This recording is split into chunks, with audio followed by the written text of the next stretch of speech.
Bem-vindos a mais uma exploração nossa. Hoje temos um tema fascinante, talvez um pouco inesperado. Vem de uma linha teológica conhecida como teologia de impacto, associada a um pensador, Phil Moody de Princeton. Olá. Sim, a proposta é de facto invulgar.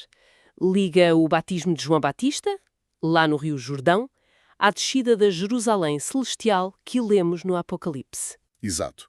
E vê estes dois eventos como duas faces da mesma moeda, quase.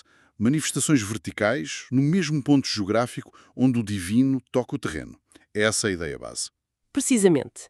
E as nossas fontes são alguns excertos, documentos, notas áudio, um ficheiro chamado Jerusalém e a Torre e outras questões, anotações sobre João Batista em Patmos.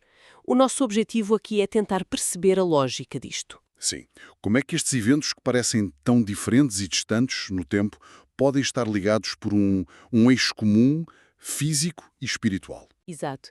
E, atenção, logo à partida, as fontes lançam uma ideia que é, radical. A premissa é que a Jerusalém terrestre, a histórica, não é só um símbolo, mas seria, na verdade, a Torre de Babel reconstruída. Uau! Ok, isso é um ponto de partida forte. Como é que se desenvolve essa ideia? Por onde começamos? A ideia central, o núcleo disto, é que a teologia de impacto argumenta que a história bíblica tem um eixo geográfico concreto. A tentativa humana de subir ao céu, em Babel, e a descida divina no batismo de Jesus e na Nova Jerusalém. Sim. Não são só temas espirituais, são eventos físicos que aconteceram, segundo eles, exatamente no mesmo sítio. No mesmo local físico. Exatamente. Propõem um único eixo vertical, que é geográfico e espiritual ao mesmo tempo, e ligaria a Torre de Babel, original, a Jerusalém dos tempos bíblicos, o sítio exato do batismo no Jordão e, finalmente, a Nova Jerusalém do Apocalipse. E tudo isto ali na zona de Jerusalém e do Vale do Jordão. Sim, concentrado nessa área. E nesse eixo haveria uma inversão de movimento. É isso. É esse o ponto crucial da dinâmica. Em Gênesis 11, Babel é a humanidade a tentar subir, a construir para chegar ao céu. Um movimento para cima, por iniciativa humana. Certo. Depois, em Mateus 3, no batismo, e em Apocalipse 21, na Nova Jerusalém, o movimento descrito é o oposto. É Deus quem desce à terra. A direção inverte-se completamente nesse ponto específico de contacto. Mas, espera.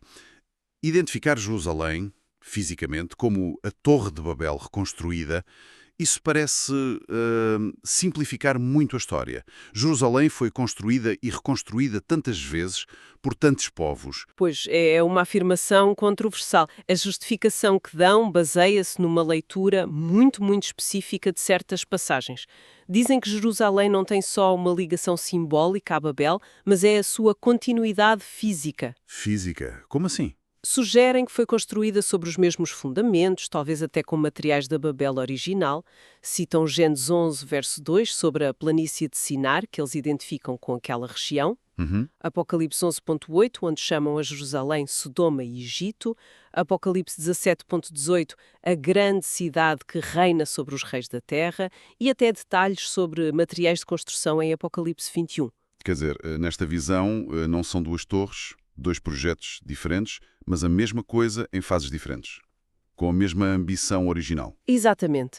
A mesma entidade vista em momentos históricos distintos, mas mantendo, segundo eles, essa ambição original de ser um ponto de acesso ao divino criado pelo homem. Portanto, quando o Apocalipse fala da grande cidade, Sim, tipo em Apocalipse 17, 18, 18, 10, 16, para a teologia de impacto refere-se exclusivamente a esta entidade única, Babel, Jerusalém.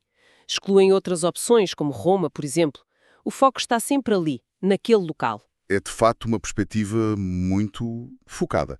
Bem, vamos então ao batismo de Jesus. Mateus 3,16. Como é que esse momento no Jordão se encaixa neste eixo vertical? Aqui é que a ligação se torna mais explícita, segundo eles.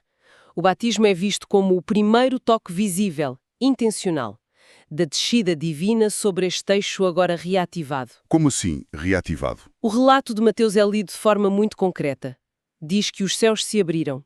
Interpretam isto como uma ação física, não só uma visão. E o Espírito desceu, usam o verbo grego katabaino, descer, como pomba sobre Jesus. Esse verbo descer é chave, então. É fundamental para eles. Argumentam que isto reativa o eixo de Babel, mas inverte a função. Em vez de tijolos humanos a subir, é a água purificadora do Jordão que recebe a presença divina, que desce. Interessante. Então o batismo seria uma espécie de antecipação, um prenúncio em pequena escala do que viria mais tarde. Precisamente. O batismo é visto como a antecipação física real, quase um protótipo, uma miniatura viva daquilo que o Apocalipse 21 vai descrever em escala cósmica. E o Jordão? O Rio Jordão, nesse cenário, torna-se a base de uma torre invertida. Não é um ponto de partida para a subida humana, mas o local que acolhe a descida divina. Onde antes se tentou subir, agora as águas abrem-se para receber o que vem do céu. Ok, perceba a lógica interna. Se o batismo foi a miniatura, como é que a versão em escala cósmica, a Nova Jerusalém de Apocalipse 21, encaixa nisto? Como é que descrevem essa passagem de escala? A ligação que propõem é direta. O que João Batista testemunhou ali no Jordão, o céu a abrir-se, o Espírito a descer, repete-se, mas numa escala imensa. Global, quase. Sim, o batismo que foi sobre um indivíduo, Jesus, torna-se agora as fontes chamam-lhe um batismo geográfico. Batismo geográfico é uma expressão forte. É, sim. O mesmo Espírito que desceu sobre um homem manifesta-se agora na forma da cidade que desce sobre a terra. E apresentam a Nova Jerusalém como o quê? Exatamente nesse processo. Como o batismo da criação, o ato final de purificação. A sequência lógica que apresentam é esta. Primeiro, a cidade antiga, que para eles é Babel, Jerusalém profana, é destruída pelo fogo, em Apocalipse 19. Certo. E logo a seguir, em Apocalipse 21, o céu abre-se outra vez e a nova cidade desce do céu, vinda de Deus, e aqui usam novamente o mesmo verbo grego, katabaino. Descer sobre o mesmo local, agora purificado. A analogia é quase como um corpo a sair renovado da água do batismo. Exatamente essa a ideia. A terra purificada recebe a cidade celestial. E as fontes insistem muito nos detalhes físicos que João descreve na Nova Jerusalém, não é? As 12 portas, os muros medidos, as fundações com pedras preciosas. Não há aqui espécie para ler isto como símbolo, nesta visão. Não, de todo. A insistência é numa leitura literal. Para esta teologia, João não está a usar metáforas, está a descrever uma realidade física que ele viu. Mesmo as dimensões. Principalmente as dimensões. É aqui que entra o conceito da contra-torre. A dimensão que dão à Nova Jerusalém 12.000 estádios de lado, o que dá uns 2.200 quilómetros, e a altura igual, formando um cubo ou pirâmide, Apocalipse 21:16. Uma estrutura com 2.200 km de altura, quer dizer, é difícil sequer imaginar isso. Qual é a justificação para ler isto literalmente? Bem, essa altura absurda para uma cidade é, para eles, a prova-chave. Argumentam que não pode ser uma cidade para a habitação humana normal. Então seria o quê? Seria uma estrutura divina, com dimensões propositadas para descer e ocupar aquele eixo vertical. Seria o zigurate invertido de Deus. Um zigurate invertido. Vida de baixo para cima pela humanidade para subir. Manifesta-se de cima para baixo, por iniciativa divina, para descer. Restaura e inverte a função do eixo original. Babel era o portal da subida humana falhada. A Nova Jerusalém é o portal da descida divina consumada. Percebo. É um sistema interpretativo muito coeso internamente, parece. As fontes mencionam outras passagens ou ideias bíblicas para reforçar isto. Para além de Babel, batismo e Nova Jerusalém. Sim, apontam outros elementos que, segundo eles, corroboram esta visão. Por exemplo, as bodas de Caná, em João 2. Caná, como? Interpretam como uma primeira manifestação, um prenúncio da realidade da Nova Jerusalém. A referência ao terceiro dia é vista como um sinal escatológico e a transformação da água em vinho. Sim. É vista como um ato concreto de manifestação divina que desce. Um elemento terreno ou celestial básico, água, torna-se uma substância terrena glorificada, vinho. Tudo dentro deste mesmo quadro. Interessante. E o Pentecostes, em Atos 2? O Pentecostes também entra na lógica. A restauração das línguas em Atos 2 é vista como um reverso direto da confusão de línguas em Babel. E acontece onde? em Jerusalém. Claro. E as manifestações físicas, o som como de vento, as línguas como de fogo, são usadas para sublinhar a natureza concreta, tangível da descida do Espírito Santo, alinhada com a descida literal futura da Nova Jerusalém. E aquela ideia antiga de Jerusalém como o centro do mundo, o umbigo da terra. Essa também é usada, a ideia de Jerusalém como ónfalos ou tabur, que aparece em Ezequiel e é ecoada por Josefo. Para a teologia de impacto, isto não é só uma metáfora, Mas sim um reconhecimento da centralidade geográfica e espiritual real de Jerusalém, o que para eles reforça a identificação deste local com o ponto axial original de Babel, o centro onde acontece esta interação céu-terra. Ok. Tudo isto leva-nos a uma questão óbvia. A arqueologia, a história, colocam a Torre de Babel na Mesopotâmia, no atual Iraque, não na Palestina. Como é que esta teologia lida com isso? É uma diferença fundamental. Lida de forma muito direta. Eles reconhecem o conflito, claro.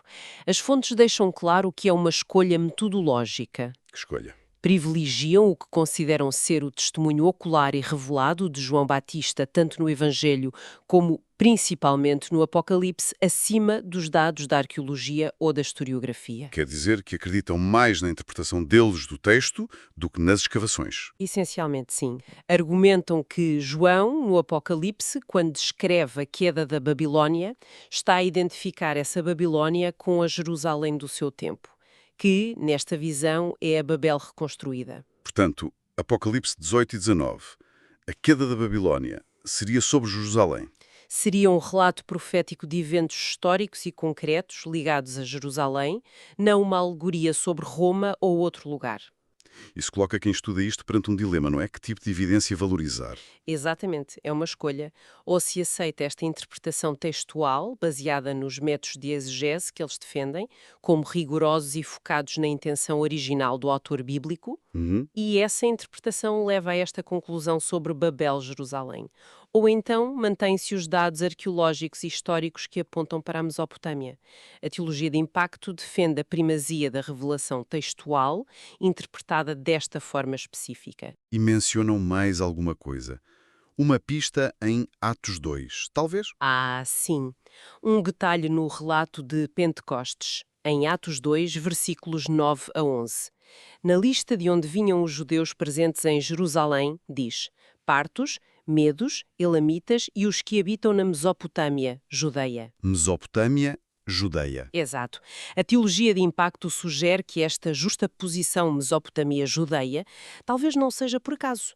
Poderia ser um eco subtil, no texto, da ligação ancestral e da dinâmica de dispersão, Babel, na Mesopotâmia, segundo a visão tradicional, e reunião, Pentecostes, na Judeia, Jerusalém, vista pela lente deles. Bem, vamos tentar recapitular isto. É complexo, sem dúvida. Nesta perspectiva muito particular da teologia de impacto, o batismo de João no Jordão e a descida da Nova Jerusalém não são eventos separados. Não. Desceda. E que acontece sobre um único eixo geográfico-espiritual que eles identificam de forma controversa como sendo o local de Babel. Mais tarde, Jerusalém. Primeiro, a descida divina toca o corpo de Cristo no batismo. Depois, toca o corpo da terra purificada, na forma da Nova Jerusalém.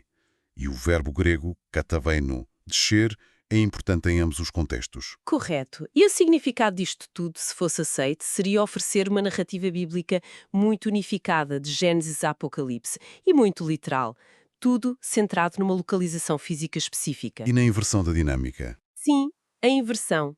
A tentativa humana de subir Babel seria suplantada e redimida pela iniciativa divina de descer e habitar com a humanidade. Batismo, Nova Jerusalém. É uma leitura que dá muito peso ao concreto, ao histórico, ao geográfico. Para terminar e pegando numa sugestão das próprias fontes, fica uma questão no ar. Se esta leitura tão literal de um eixo físico e espiritual único, Babel, Jerusalém, batismo, Nova Jerusalém, fosse levada a sério, o que é que isso implicaria para outras interpretações? Pois que outras interpretações tradicionais sobre geografia bíblica, sobre profecias, sobre simbolismos, teriam de ser repensadas. Exato. E, talvez mais intrigante ainda, aquela ideia das fontes sobre peças do puzzle. Será que, nesta ótica, Poderia haver algo literal ainda por descobrir sobre o Sol de Jerusalém, algo que só seria reconhecido com uma percepção acima da grande plateia, como eles dizem? Fica a reflexão.